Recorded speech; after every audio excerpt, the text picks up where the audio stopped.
uma prova que a UERJ, que a primeiro lugar que adotou cotas de forma ampla, e os cotistas, aqui é 50%, todas as pesquisas demonstram aqui que os cotistas no primeiro ano principalmente, têm as piores notas na faculdade.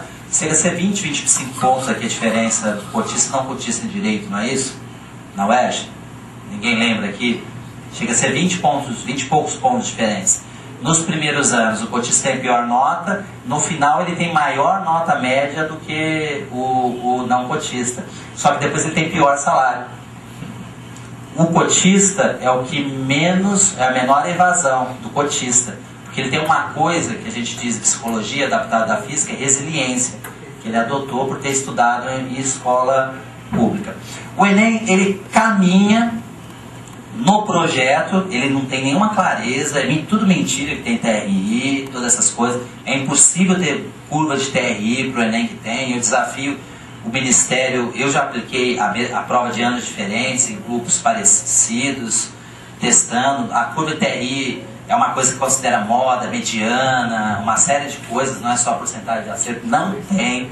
No processo lá do Ministério Público do Ceará está escrito que é a posteriori que é calculado a curva. Mesmo assim a gente não sabe como é calculada essa curva, porque os dados não são colocados à disposição e eles escrevem que é porque a gente não entende. Eu quero ter o direito de não entender, eu quero ver esses dados e ter o direito de não entender. Então não tem, vocês devem saber o que eu estou falando quando eu falo de curva de TRI. A nota não é dada, a nota na verdade é dada ao caminho, não é a cada questão.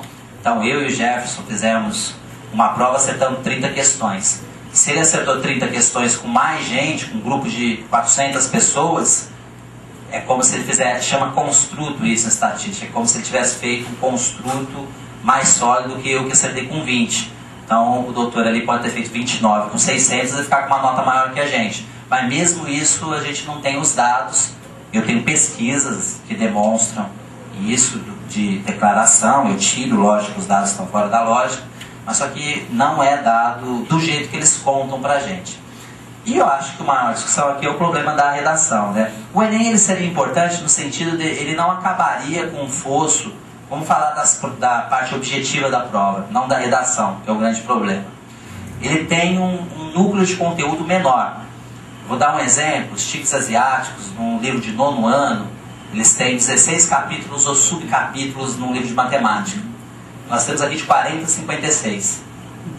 Então, nós ensinamos demais e tentamos, quer dizer, ensinar demais e temos os piores resultados. O correto é dar o instrumento e fazer a criança, adolescente, o jovem gostar de aprender. Nós ensinamos demais, Jefferson, é justamente para justificar que os que têm mais grana, têm mais tempo, estão ligados a essa cultura, por isso eles passam. É esse o motivo disso. Pode não ser organizado. No caso da USP o Roda sabe disso. Pode não estar organizado na cabeça, mas quem beneficia quando o vestibular é muito conteudista? Isso. O Enem tem um núcleo de conteúdo menor. Então ele diminui o fosso entre o aluno da escola pública. Nós temos uma diferença aqui, o que é pública, os institutos federais, colégios militares, escolas de aplicação.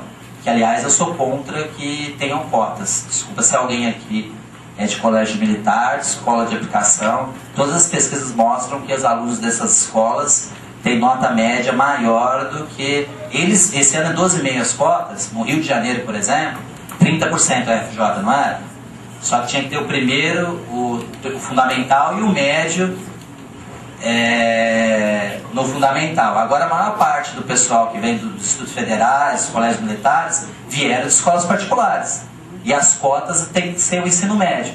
A maior parte das pessoas que estão ocupando as cotas esse ano, que aqui é 30, mas a divisão do país, um monte de gente deixou só 12,5, só o que mandava a lei. Esse ano foi pior para os cotistas, a não ser para pardos e pretos. Eu não gosto de falar preto, mas nesse caso aqui tem que dividir. Teve um erro nas cotas de não separar. Pardo, nas pesquisas mostram que a nota do pardo e do branco, pobre, é muito próxima. E do preto, PPI preto, pardo e índio, que a gente fala, e do preto, ela é inferior. Então quem mais precisa, na hora que ele entrar, ele vai fazer uma faculdade melhor, mesmo com nota inferior. Ele vai dar uma qualidade melhor porque ele tem resiliência. Então, por não ter separado, aqui no Rio de Janeiro são cerca de 60% a população de pretos e pardos, não é isso? É isso? Porque tem a cota, por exemplo... O problema é que tem uma questão...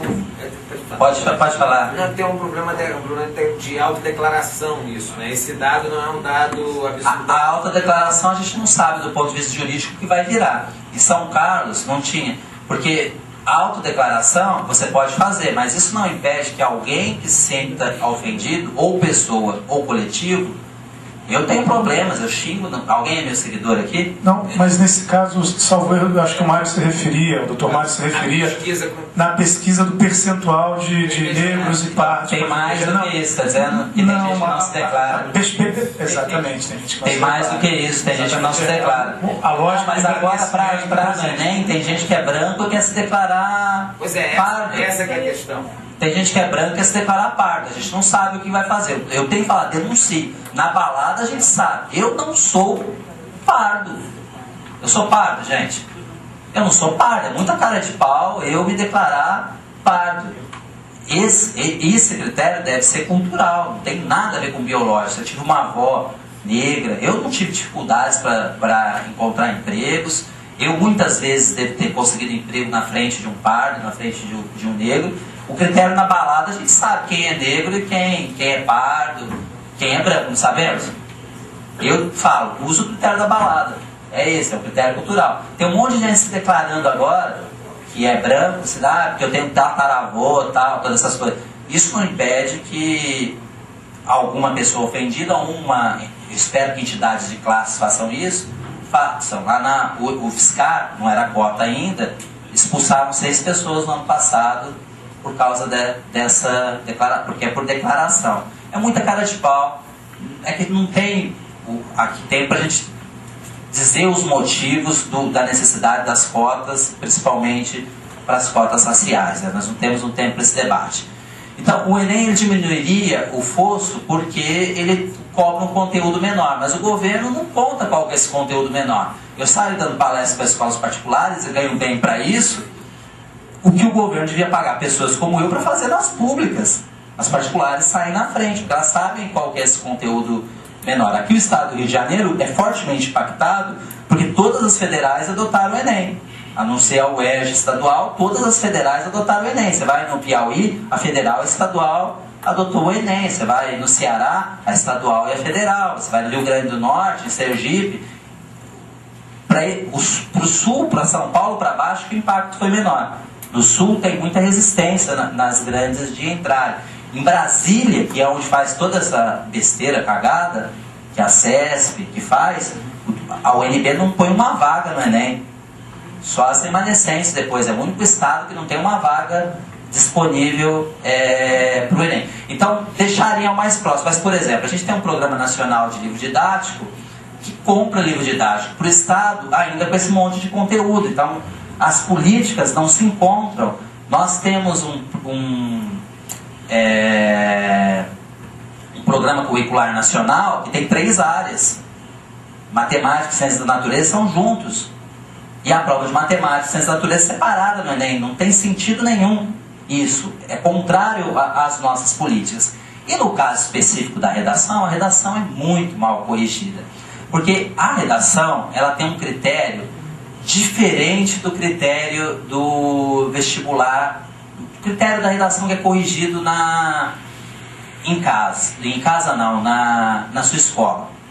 Se você errar uma redação, errar 2 concordâncias, 2 concordâncias na sua redação, provavelmente o professor vai descontar 20%, 30%, vai te dar, que vale 10, ele vai te dar um 7. A redação do Enem ele tem 5 critérios e vem no computador, vem vários malotes, são cerca de um pouco mais de R$1,90 que pagaram esse ano por correção de redação, é menos de 2 minutos o tempo médio que corrige em cada redação, e são vários malotes de 50 redações, você precisa corrigir no mínimo 2 malotes por dia.